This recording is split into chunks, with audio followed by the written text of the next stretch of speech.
आज़ादी के 78 साल बाद भी नैनीताल जिले के रामनगर से महज 27 किलोमीटर दूर बसे पाटकोट गांव से करीब 2 से 3 किलोमीटर आगे स्थित रामपुर गांव के करीब 800 ग्रामीण आज भी अपनी जिंदगी को रोजाना खतरे में डालकर कालीगाड़ नदी को पार करने को मजबूर हैं। बरसात आते ही ये समस्या विकराल रूप ले लेती है।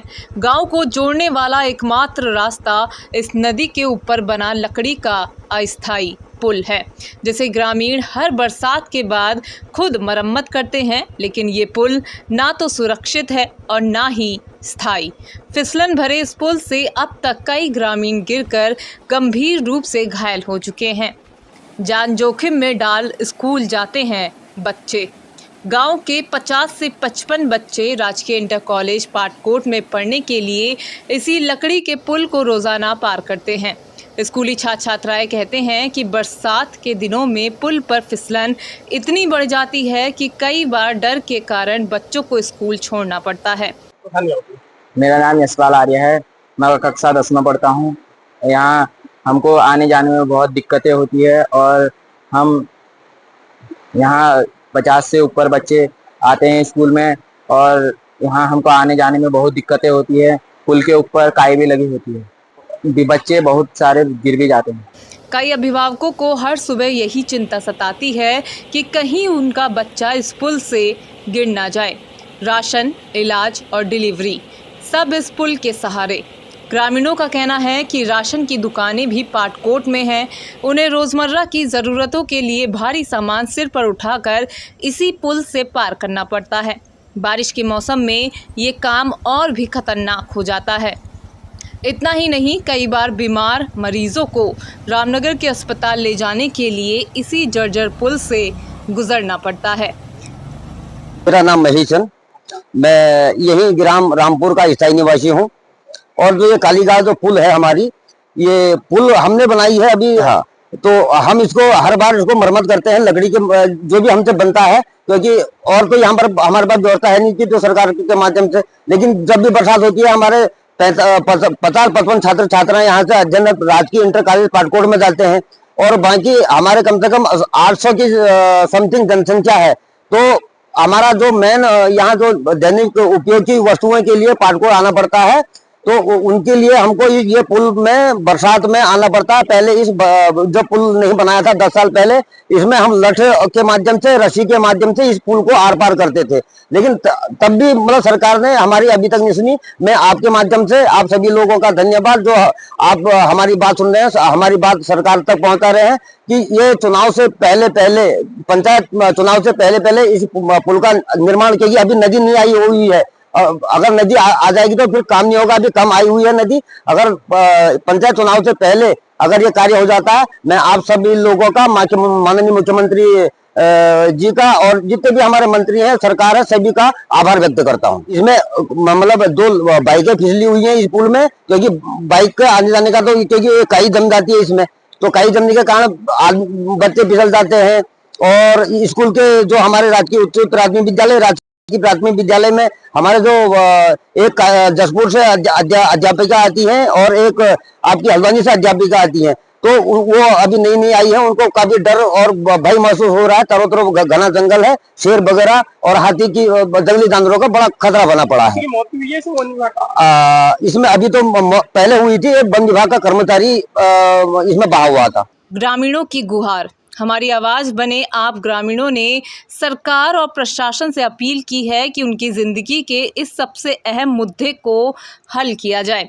उनका कहना है कि ये सिर्फ एक पुल नहीं, बल्कि सैकड़ों लोगों की ज़िंदगी से जुड़ा मामला है। वो उम्मीद करते हैं कि मीडिया के ज़रिए उनकी आवाज़ सरकार तक पहुंचेगी और जल्द ही उन्हें एक पक्का पुल मिलेगा, जिससे उनका जीवन थोड़ा सुरक्षित और आसान हो सके। यहाँ परेशानी यह है ये पुल की मांग है हमारी। रामपुर से 50-55 बच्चे पाटकोट इंटर कॉलेज जाते हैं, आने जाने में दिक्कत होती है। उतने बच्चे हमारे पाटकोट में पहुंच नहीं पाते हैं। आज कुल यहाँ रामपुर से इस पुल के बजाय परेशानी होने से 5-6 बच्चे पहुंचे हैं पाटकोट। ये भी बोलो कि बहुत बार बीमार आदमी आता है, आदमी जब बीमार हो जाते हैं, डेली लीवर का केस आता है तो बड़ा मुश्किल से हमको आर पार जाना मुश्किल होता है। और पाटकोट से राशन लाते हैं तो हम सिर में बोग के लाते हैं। ये नदी इसमें ये लकड़ी के पुल में बिल्कुल काई जमी रहती है, हिलती है, ये टूटने का खतरा है इसका। हमारी ये निवेदन है कि ये यहाँ पर पुल बनना चाहिए। एक शिक्षिका ने बताया कि सोचिए उस महिला की हालत क्या होती होगी जिसे डिलीवरी के लिए इस पुल से गुजारकर अस्पताल ले जाया जाता है। ये सोचकर रोंगटे खड़े हो जाते हैं। हंसी रावत राजकीय उच्च प्राथमिक विद्यालय रामपुर में जो है यहाँ पे कार्यरत हूँ। और रास्ता जो है या इस विद्यालय का जो रास्ता है बहुत कठिन है, दुर्गम है, अति दुर्गम कहूंगी। और नदी नीचे जो है काली नदी से होकर के हम यहाँ से आते हैं और ये नदी का जल स्तर इतना बढ़ जाता है कि कभी कभी पुल को छू जाता है। और पुल में इतनी काई लगी है कि कहाँ पर पाँव रखें, जहाँ पर भी रखेंगे वहां पर से फिसलन की समस्या बनी रहती है। और एक दो बार हम फिसले भी हैं, बड़ी मुश्किल से संभले हैं। लेकिन मैं ताजुब करती हूँ ग्रामवासियों के लिए कि मतलब मैं किस तरीके से वो जो है यहाँ पर अपना जीवन यापन कर ले।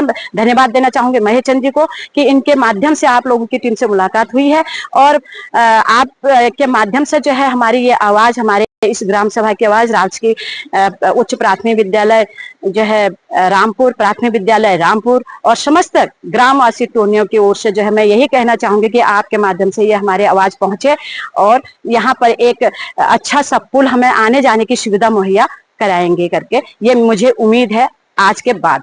अमृता सिंह सर, यहाँ पे स्कूल जाने में बहुत ज्यादा दिक्कत होती है, बाकी बच्चों को जाने में भी दिक्कत होती है, हम लोगों को भी, हम अपनी जान जोखिम में डाल के इधर रोड में जा रहे हैं। बाकी इसका पुल का पता नहीं है ये कब टूट जाए और कब दिक्कत हो जाए। और सर बहुत समस्या हो रही है इसकी वजह से स्कूल जाने में। कहाँ पर आते हैं आप लोग? हम राजकीय प्राथमिक विद्यालय रामपुर में कार्यरत हैं। ग्रामीणों ने बताया कि अब तक 2 बार बाइक सवार नदी पार करते समय बह चुके हैं। हालांकि सौभाग्यवश उनकी जान बच गई। बावजूद इसके सरकारें और स्थानीय प्रशासन अब तक केवल आश्वासन दे रहे हैं। बुजुर्ग नंदलाल कहते हैं कि हमारी कई बार मांग उठाने के बाद भी आज तक यहाँ एक पक्का पुल नहीं बन पाया। हमारे बच्चों की ज़िंदगी हर दिन खतरे में होती है, कोई भी हादसा कभी भी हो सकता है। राजकीय प्राथमिक विद्यालय रामपुर में पढ़ाने वाली शिक्षिकाएं बताती हैं कि बरसात के मौसम में नदी उफान पर होती है और ऊपर लकड़ी का पुल काई से फिसलन भरा होता है। फिर भी वो गांव के बच्चों को पढ़ाने हर रोज़ जान जोखिम में डालकर आती हैं। उनका कहना है कि सरकार जहां ड्यूटी देगी वहां जाना तो है, लेकिन सबसे ज़्यादा चिंता उन ग्रामीणों की है जिनका सारा जीवन इसी पुल पर टिका है। 77 साल की आज़ादी के बाद भी लकड़ी का पुल शर्मनाक। समाजसेवी, स्थानीय समाजसेवी प्रभात ध्यानी कहते हैं कि ये बेहद दुर्भाग्यपूर्ण और शर्मनाक है कि जहां एक और देश आज़ादी के 75 साल का जश्न मना रहा है, वहीं रामपुर जैसे गांव के लोग अब भी लकड़ी के पुल से अपनी ज़िंदगी दांव पर लगाकर रोज़मर्रा का सफ़र तय कर रहे हैं। वो कहते हैं कि जब बड़े बड़े पक्के पुल गिर जाते हैं तब इस लकड़ी के पुल पर लोगों का जिंदा रह पाना ही चमत्कार है। दुर्भाग्य है कि आज़ादी जब 75 साल का जश्न मना रहे हो केंद्र सरकार, राज्य सरकार, और आज भी लोगों को अपने दैनिक जीवन के लिए, स्कूल जाने के लिए, बाजार आने के लिए, खेती बाड़ी करने के लिए नदी को पार करके आना पड़ रहा है। और वहाँ पर जो लकड़ी का पुल है वो कभी भी गिर सकता है। और हम पूरे देश के अंदर देख रहे हैं कि अच्छे अच्छे पुल गिर जा रहे हैं, तो लोगों को जोखिम में डाल करके अपनी जान को दांव पर लगा करके इस बरसात के मौसम में वहाँ पर आना पड़ रहा है। और बार बार उनको आश्वासन दिया जाता है कि ये पुल बना दिया जाएगा, लेकिन आज तक ये पुल नहीं बना है, जो ये बड़ा दुर्भाग्य। एसडीएम रामनगर ने दिया संज्ञान, जल्द प्रस्ताव भेजने की बात। इस पूरे मामले पर उप जिलाधिकारी रामनगर प्रमोद कुमार ने कहा कि मामला उनके संज्ञान में आ चुका है। उन्होंने संबंधित अधिकारी को निर्देश दिए हैं कि पुल का एस्टीमेट तैयार कर प्रस्ताव भेजा जाए। अगर पहले से प्रस्ताव भेजा गया है तो उसकी स्थिति और अड़चनों की जानकारी भी दी जाए। साथ ही उन्होंने ये भी आश्वस्त किया कि जब तक पक्का पुल नहीं बनता तब तक लोक निर्माण विभाग की मदद से वर्तमान लकड़ी के पुल की मरम्मत कराई जाएगी ताकि लोगों को असुविधा ना हो। ये मामला मेरे संज्ञान में आया है। अभी हम लोगों ने स्वास्थ्य खंड विकास अधिकारी से वार्ता भी की, क्योंकि ग्रामीण इलाका है तो वहाँ से उनको बता दिया गया कि पुल का एस्टीमेट तैयार करें। अगर नहीं भी गया हुआ है तैयार करके एस्टीमेट भेजें, जल्दी यहाँ पर कोई वैकल्पिक व्यवस्था की जाएगी। फिलहाल जो अभी व्यवस्था चल रही है वहाँ पे, उसी को लकड़ी के जो पुल तैयार किया गया उसी को कैसे सुदृढ़ किया जा सकता है, उसको भी पीडब्ल्यूडी विभाग से वार्ता कर ठीक कराया जाएगा।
बच्चे गए हैं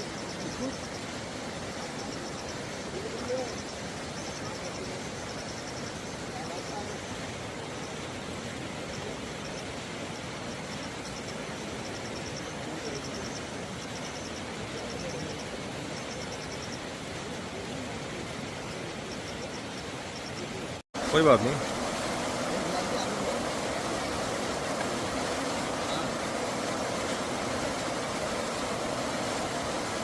आप भी जाओ।